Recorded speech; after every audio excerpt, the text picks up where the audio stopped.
kachori nang chini apoldo o lang nang chini apoldo o lang nang chini apoldo o sang noi kang hon kachori apoldo o lang nang chini apoldo o lang nang chini apoldo o lang ta pene son che blang thek nang pa che blang long putte nang pa phereri ko pene son thang bak be ke phar le bo nang a pe do so ke pa tu long bo nang me thang a rol pa tu noi ne ta chu pa tu o vang noi pi noi e o ye vang noi pi noi pa tu de pa tu ni pu thek nang bor ong lo a the nang mi ong lang a por do o por pa na hok ni itum pa na hok o lo o ye a jan le nang pu si ta me a so kang ne nang pa le o ji pe ne chini nang jang lang tu sang noi kang hon ka chori nang chini a por do o lang nang chini a por do o lang nang chini a por do o sang noi kang hon ka chori a por do o lang nang chini a por do o lang nang chini a por do o lang look ne chini lo ne glam bomb no ne magic be ne chini nang hood bomb no ne fabric ne boyfriend material nang me na si chibulo nang hood bomb lo be ne pachu pai nang nak ti ching bar be pute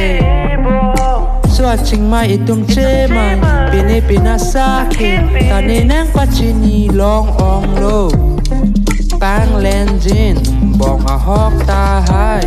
ta nang sang nang po ka chori vang noi pi noi e o ye vang noi pi noi pa thu de pa thu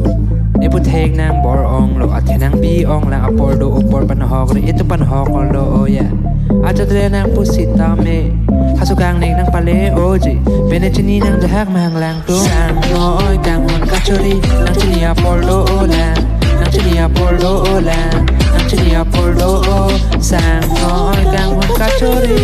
a por do o la nang chini a por do o la nang chini a por do o la la pénisson che blanc thek nang pa che blanc long putte la pénisson che blanc thek la pénisson nang pa che blanc long putte no na mo nang nai tu vang noi pi noi e o ye